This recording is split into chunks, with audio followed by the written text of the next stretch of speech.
Hi students, welcome to new class. ഇന്നത്തെ ക്ലാസ്സിൽ നമ്മൾ ഡിസ്കസ് ചെയ്യാൻ പോകുന്ന ടോപ്പിക്കാണ് important discounted cash flow techniques ഏതൊക്കെയാണെന്നുള്ളത്. അതിൽ ആദ്യത്തെ 5 മെത്തേഡുകൾ പറഞ്ഞിട്ടുണ്ടായിരുന്നു. അതിൽ ഫസ്റ്റ് മെത്തേഡാണ് ഡിസ്കൗണ്ടഡ് പേ ബാക്ക് പീരീഡ് എന്ന് പറയുന്നത്.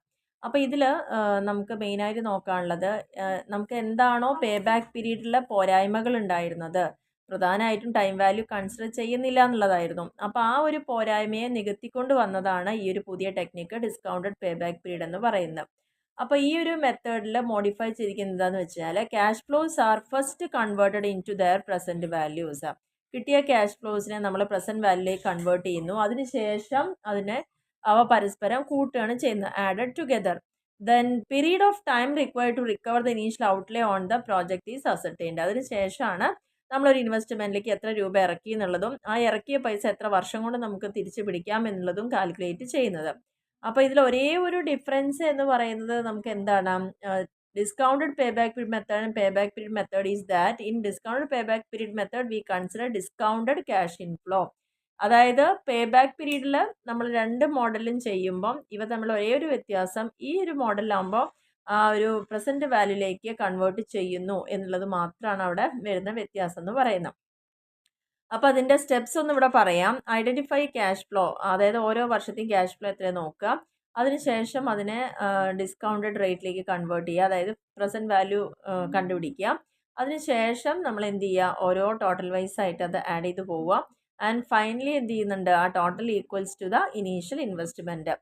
ആ ഒരു കണ്ടുപിടിച്ച എമൗണ്ടും ഇനീഷ്യൽ ഇൻവെസ്റ്റ്മെൻറ്റും ഈക്വൽ ആവുന്ന ആ ഒരു കാര്യമാണ് അവിടെ നമ്മൾ ചെയ്യുന്നത്. അപ്പോൾ നിങ്ങൾ ഇതിൻ്റെ പ്രോബ്ലം ഒന്ന് ശ്രദ്ധിച്ചു കഴിഞ്ഞാൽ ചെയ്യേണ്ട മെത്തേഡ് അവിടെ നമുക്ക് കിട്ടും.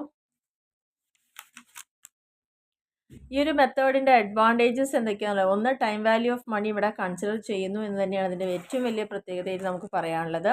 രണ്ടാമത്തത് റിസ്ക് നമുക്ക് അസസ് ചെയ്യാൻ പറ്റുക, വളരെ സിമ്പിളായിട്ട് നമുക്ക് അപ്ലൈ ചെയ്യാൻ പറ്റുന്ന മെത്തേഡ്. 3 അഡ്വാൻറ്റേജ് ആണ് ഇവിടെ പറഞ്ഞിരിക്കുന്നത്.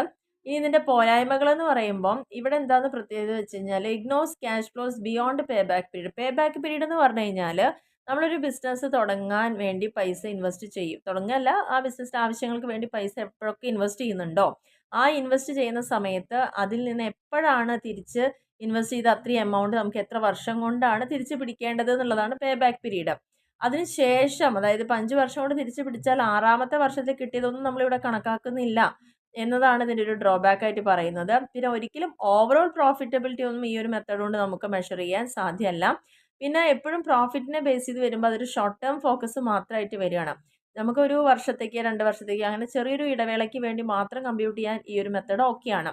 പക്ഷെ ഒരു ലോങ് ടേമിലേക്ക് വരുമ്പം ഈ ഒരു മെത്തേഡ്